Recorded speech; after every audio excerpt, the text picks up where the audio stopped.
আসসালামু আলাইকুম। মাঝে মাঝে আমার কি হয় আমি নিজেও জানি না।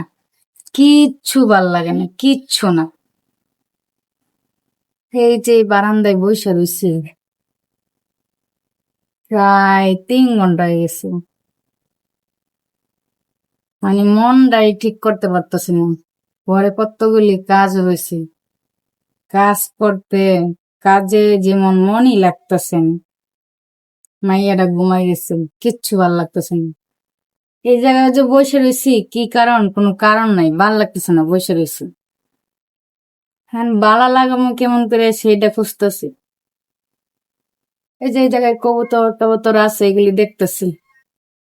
তো বাতাসটা সুন্দর, বাতাসটা ভালো লাগতেছে। কিন্তু কতক্ষণ পর পর দেখতেছে প্লেন আইতাছে, কতক্ষণ পর পর প্লেন আসে। কাজ তো নাই, মানে কাজ আছে, কাজে তো মন লাগে না। বৈশা বৈশা প্লেন গন্তাছি, 10 মিনিটে কয়টা প্লেন যা। তো এদিকে দেখলাম অনেক প্লেন, সারাদিনই প্লেন যাইতেছে, তো যাইতে গেছে, সারাক্ষণই শব্দ করে প্লেন। তো বসে বসে প্লেন গনতেছি। ভাল লাগে না, যখন ভাল লাগে না তখন যে কি করবো কিচ্ছু বুঝি না, শুধু বইসা রয়েছি।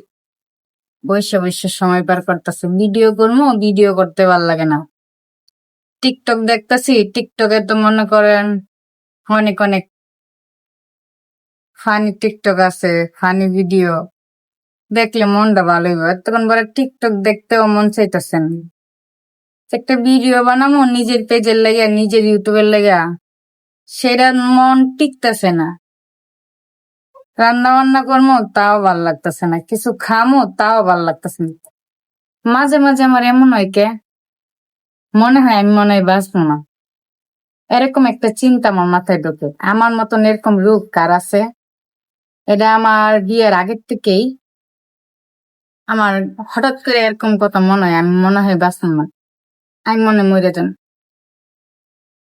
আমি আর বেশি দিন বাঁচবো না। এরকম একটা চিন্তা মাথাতে একেবারে ভালো করে চিন্তাটা ঢুকে, তখন আর কোনো কাজ করতে ভালো লাগে না। তো এরকম চিন্তা কার কার মাথায় ঢুকে আমি দেখতে চাই, আমার মতন কি আরো কিছু মানুষ আছে? হ্যাঁ, সবাই জানে যে মরণ তো একদিন হবে, সবাই একদিন মারা যাবে, এটা এক ধরনের চিন্তা।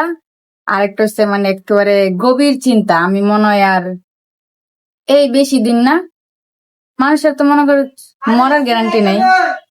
আমার কাছে মনে হয় এই আর কয়েকদিন আমি মনে হয় শিওর মরে যাবো, কিংবা আমার তো রাগও ডেকে লিগে আমি মনে হয় মরে যাবো, কিংবা আমি কত ধরনের কত চিন্তা মনে হয় যে আমি সত্যি সত্যি আমি মরে যাবো। মরণ তো সবারই হইব, এটা সবাই জানে, কিন্তু আমার মতো যে এরকম একটা কি চিন্তা আমি নিজেও জানি না। তো মাঝখান দিয়ে হঠাৎ করে একদিন এই চিন্তাটা মানে বেশ কয়দিন ছিল না, আজকে আবার এই চিন্তাটা লাগতেছে। একদিন ইউটিউবে ভিডিও দেখলাম যে এরকম চিন্তা কি কারণে আসে। তো ডাক্তার বললো এটা নাকি মানুষের এরকম চিন্তা আসে, আর কি কি বললো মনে নাই। তবে আমি কমেন্ট বক্সে যাইয়া দেখি আমার মতন আরো অনেক মানুষ আছে এরকম চিন্তা করে, যা মনে করেন আগে চিন্তা করতে করতে বয়স 80 বছর হয়ে গেছে, এখন এই যে চিন্তাই করে। তা আমার কাছে তখন মনে হয় যে না, আমার চিন্তা ভুল, মরণ তো সবাই হবে, মানে আমি আমিও মনে হেরার মতন। অনেক কথাই বলা হয়ে গেল, আমি আমার মনের ভাবটা প্রকাশ করলাম। ওকে।